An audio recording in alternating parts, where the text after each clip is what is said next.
everyone. Hello startups. My name is Vambe and I'm the GIZ project manager for StartUp Namibia. StartUp Namibia is a German-Namibian technical cooperation project funded by the German government. As such, we are availed funds from Germany, and that's German taxpayers' money, to spend on cooperation projects in Namibia, and in our case, we are here to support Namibian startups. This means we are held accountable to the highest standards of transparency with regards to our activities, both in Germany and in Namibia. I'm here to update you today on our Startup Survival Grant, for which we opened applications on the 2nd of September until the 16th of September. But after receiving quite a lot of feedback from potential applicants who asked for an extension, we decided to leave no one behind and extended the application deadline for another couple of days until the 20th of September. On 20th of September 2020, we finally received a total of 1,121 completed applications on our online system. I am happy to announce that out of all submitted applications, 394 were successful, and we started doing payments as of yesterday, which is the 8th of October 2020. Please bear with us. It takes quite a bit of time to load all those payments, but you will receive your money, and we did initiate the payment process this week, so you will get your money soon in case you're a successful applicant. Today, I want to talk to you about 4 things. 1, I want to highlight and make the evaluation process very transparent and explain to you how we did the evaluation. 2nd, I would like to talk to you about the eligibility criteria and why they were important.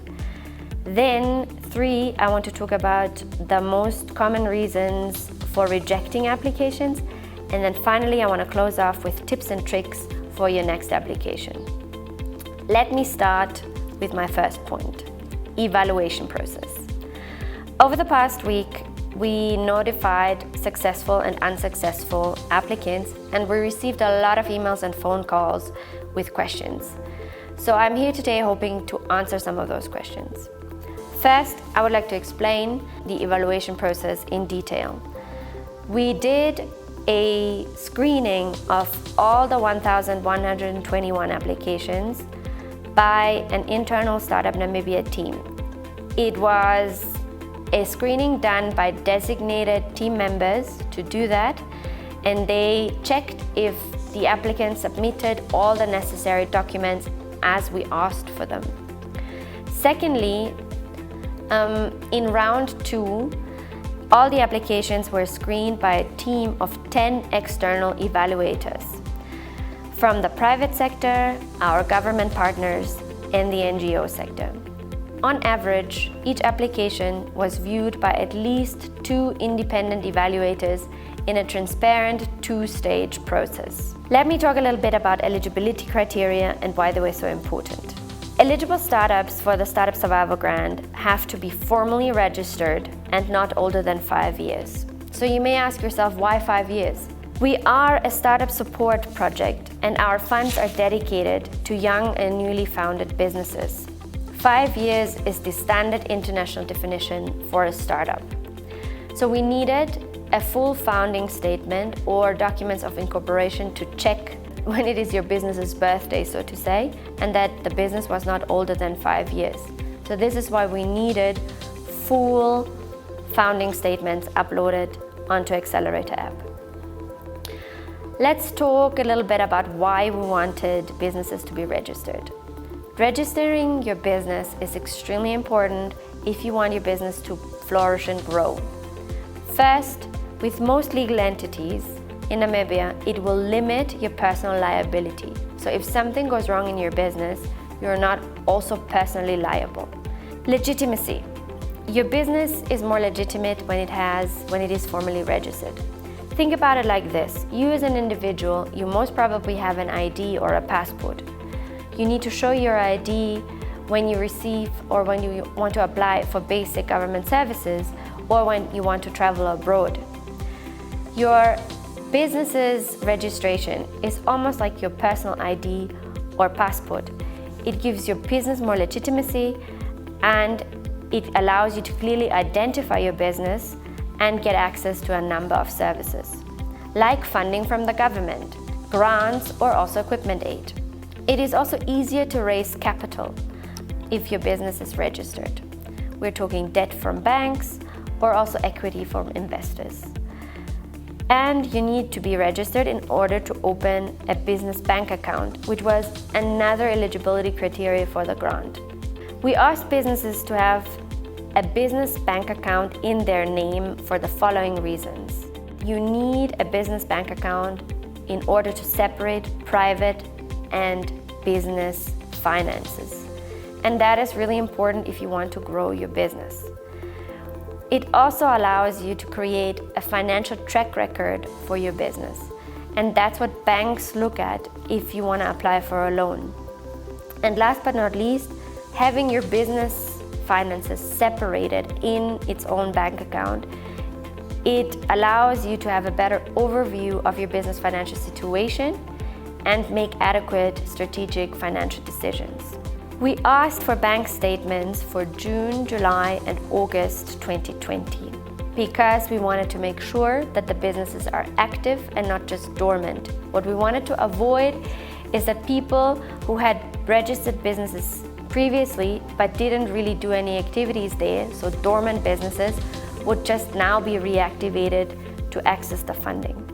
And finally, if you were a recipient of our COVID-19 startup grant, so round 1 of our startup grants, you were also not eligible for round 2. If you received once, you cannot receive a second time. My next point, most common reasons for rejecting an application for the Startup Survival Grant. A large number of applicant businesses, according to their founding statements, were older than 5 years. And as I said, our funding is dedicated to startups, to young, newly founded businesses, and we cannot give you the money if you're older than 5 years. In a lot of cases, bank statements were incomplete. So for instance, businesses uploaded June and July, but August was missing, or the other way around. They uploaded August, but June and July was missing. Or they submitted, let's say, January, February, March, when we had asked for June, July, August. A lot of businesses also submitted statements from private accounts and not from accounts in the business's name. And as I explained before, we have reasons why we wanted business bank accounts. Another reason was that IDs did not correlate either with the applicant or with the founders of the business. So we couldn't make sure that the business was actually aware that this application was made in their name. And another reason was quite a number of businesses who applied again had already received in round 1, and we did check for that.